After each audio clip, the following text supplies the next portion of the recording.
नमस्कार दोस्तों, मेरा नाम है पंकज कुमार और आप सभी का एक बार फिर से बहुत बहुत स्वागत है इस YouTube चैनल पे। आज की इस वीडियो में हम लोग बात करने वाले हैं जो अभी अभी CUCT का जो भी सिलेबस ऑफिशियली रिलीज्ड हुआ है उस पर बात करेंगे। इसी वीडियो में हम लोग बात करेंगे कि क्या जो एक्सपेक्टेड सिलेबस हम लोगों ने पहले ऑलरेडी डिस्कस किया हुआ है उसमें क्या कुछ चेंजेज हुए हैं, उन सब चीज़ों पे इस वीडियो में हम लोग बात कर लेंगे। क्योंकि अभी से पहले जितने भी सिलेबस पे वीडियोस आए हैं, चाहे यूट्यूब पे जितने भी चैनल है, उन सब का जो था सिलेबस का वीडियोस वो एक्सपेक्टेड सिलेबस ही था। वो प्रिडिक्ट कर रहे थे बहुत सारे न्यूज़ आर्टिकल से या और भी अदर सोर्सेज से, न्यूज़ चैनल से कि सिलेबस क्या होने वाली है। लेकिन अब उन सब चीज़ों को छोड़िए और ऑफिशियल सिलेबस को देखिए। ऑफिशियल सिलेबस आ गई है, तो आइए इस वीडियो में हम लोग एक एक करके हर एक बात पे डिस्कस कर लेंगे कि क्या है और क्या नहीं है, क्या चीज़ें होंगी, सिलेबस क्या है, एग्जामिनेशन पैटर्न क्या होगा, पेपर का स्ट्रक्चर कैसा है। इन सब चीज़ों पे इस वीडियो में हम लोग बात करते हैं। तो आइए एक एक करके सीक्वेंसली हम लोग इन सब चीज़ों को समझते हैं।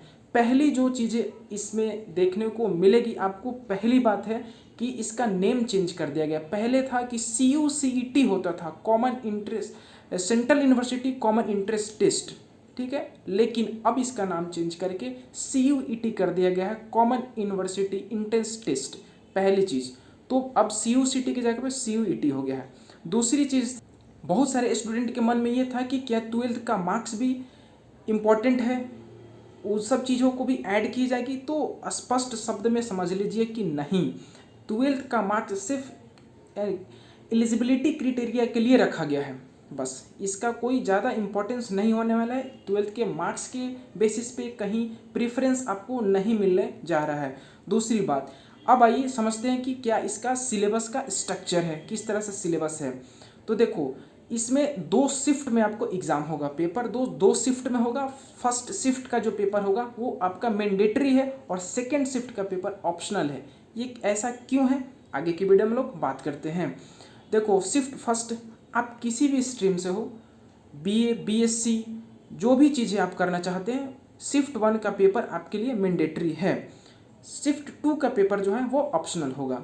आइए तो बात करते हैं शिफ्ट फर्स्ट का। शिफ्ट फर्स्ट का जो पेपर है आपका 3.5 आवर का, मतलब कि 3.5 घंटे की होने वाली है, पहली बात। दूसरी बात कि आइए इसका स्ट्रक्चर को समझते हैं। शिफ्ट फर्स्ट का पेपर का स्ट्रक्चर कैसा है, तो ये आपका पेपर 3 सेक्शन में डिवाइडेड है।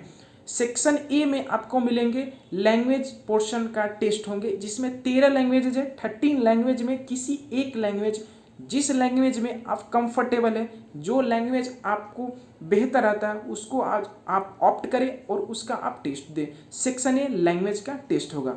सेक्शन बी जो है आपका वो होगा domain specific test. Domain specific test में 2 सब्जेक्ट आपका 12th गए होंगे, ठीक है, कोर सब्जेक्ट, जिसमें जिस स्ट्रीम से आप जाना चाहते हैं। तो इसमें 2 सब्जेक्ट हैं। अब देखो, इसमें थोड़ा सा लोचा है क्योंकि डोमेन स्पेसिफिक टेस्ट, ठीक है, ऐसा है कि आप BSc करना चाहते हैं, तो BSc करना चाहते हैं तो ऐसा नहीं है कि 2 सब्जेक्ट आपको ऑप्ट करना है। तो आप अपने खुद के मन से जो भी आपका मतलब पसंदीदा चैप्टर्स, पसंदीदा सब्जेक्ट है, जैसे आपका फिजिक्स हो गया, मैथ हो गया, आपका फिजिक्स और मैथ बहुत ही स्ट्रांग और काफ़ी इंटरेस्टेड सब्जेक्ट है आपके लिए, तो आप ये नहीं है कि आप वही 2 सब्जेक्ट चूज कर लेंगे डोमेन स्पेसिफिक के लिए, ऐसा नहीं होने जा रहा है। ये आपके पसंद से नहीं होगा।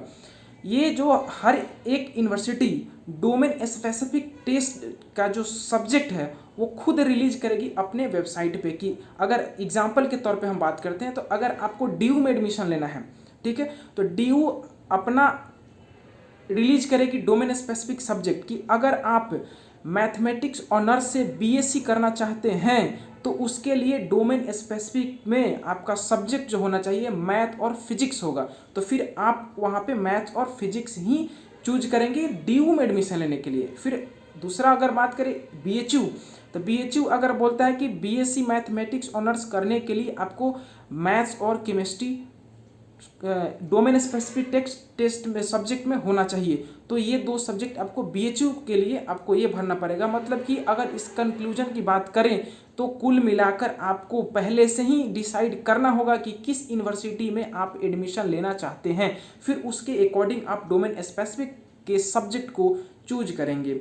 पूरा बात यही था, डोमेन स्पेसिफिक टेस्ट, जिसमें बच्चे काफ़ी कंफ्यूज कर रहे थे। तो डोमेन स्पेसिफिक टेस्ट आपका यही है। तीसरा सेक्शन है आपका aptitude test. Aptitude section C aptitude test है। एप्टीट्यूड टेस्ट में आपका जनरल मैथमेटिक्स, जिसमें आपका profit loss, simple interest, compound interest, time and work, distance and time, ये सब चीज़ें जो भी रिलेटेड जितने प्रॉब्लम्स होते हैं मैथमेटिक्स के, ये जनरल मैथमेटिक्स में आते हैं। और ये आपका है प्लस रीजनिंग के सारे पोर्शन आपको कवर करने पड़ेंगे। ये था आपका शिफ्ट फर्स्ट का क्वेश्चन पेपर का किस तरह से स्ट्रक्चर होगा, ये सब चीज़ें हमने यहाँ पे बता दिया। ये था सेक्शन। अब आता है शिफ्ट सेकेंड, ऑप्शनल है शिफ्ट सेकेंड। अगर देखो शिफ्ट सेकेंड में क्या होगा कि अगर आप बीए, बीएससी, बीए, एलएलबी के अलावे अगर आप बीए करना चाहते हैं कि लैंग्वेज, बीए करना चाहते हैं फ्रेंच लैंग्वेज से, रशियन लैंग्वेज से, नेपाली लैंग्वेज से, ठीक है, जर्मन लैंग्वेज से, तो उसके लिए आपको शिफ्ट सेकेंड में आना पड़ेगा। ये ऑप्शनल है, क्योंकि ऑप्शनल इसलिए बनाया गया कि सभी बच्चे क्या होते हैं कि फ्रेंच तो करना नहीं चाहेंगे, अगर जो इंटरेस्टेड है इसलिए आपको सेक्शन शिफ्ट सेकेंड में आना पड़ेगा। और वहाँ पे 2 पोर्शन बनाए गए। एक तो आपका लैंग्वेज पोर्शन है, जिसमें 19 एक्स्ट्रा लैंग्वेज और दिए गए हैं, उस 13 लैंग्वेज से भी 19 लैंग्वेज अधिक इसमें दिए गए हैं। इसमें से आप जो लैंग्वेज से अपना करना चाहते हैं वो कर सकते हैं। दूसरी है कि इसमें भी 4 और डोमेन स्पेसिफिक सब्जेक्ट इसमें ऐड किए हुए हैं। तो कुल मिलाकर अगर हम लोग बात करें तो पेपर का स्ट्रक्चर आपका 2 शिफ्ट में होगा। फर्स्ट शिफ्ट में पेपर का स्ट्रक्चर है कि 3 सेक्शंस होंगे। सेक्शन फर्स्ट है आपका लैंग्वेज से टेस्ट होगा, section B domain specific test होगा और सेक्शन सी आपका एप्टीट्यूड टेस्ट होगा। शिफ्ट 2 की बात करें तो शिफ्ट 2 में आपका 2 चीज़ें होंगी, एक लैंग्वेज और दूसरा डोमेन स्पेसिफिक, जिसमें 4 सब्जेक्ट होंगे और इसमें 19 लैंग्वेजेज होंगे। इसमें से जो भी जिसमें आप इंटरेस्टेड है उसमें आप ले सकते हैं। कुल मिला के ये टोटल स्ट्रक्चर है, यही सिलेबस है।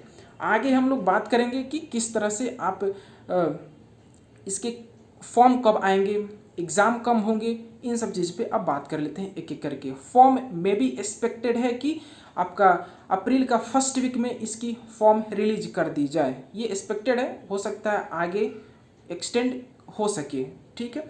दूसरी चीज़ कि एग्ज़ाम जुलाई में होने की उम्मीदें हैं और बाकी जो अपडेट होगी आपको अपडेट कर दी जाएगी, किस तरह से अपडेट और किस तरह से चेंजेज होगी। तीसरी बात की 12th की मार्क्स ऐड नहीं होंगे। 12th का मार्क्स सिर्फ एलिजिबिलिटी क्राइटेरिया के लिए रखा गया है, बस इतना ही इसका इंपॉर्टेंस है 12th के मार्क्स में। आपके कोर्स से रिलेटेड इसके कोई मतलब नहीं बनते हैं और reservation criteria same to same होंगे जैसे पहले होते थे, एज यूजुअल होने वाली है। इन सब चीज़ों को हमने डिस्कस कर लिया इस वीडियो में। उम्मीद करता हूँ अच्छा लगा।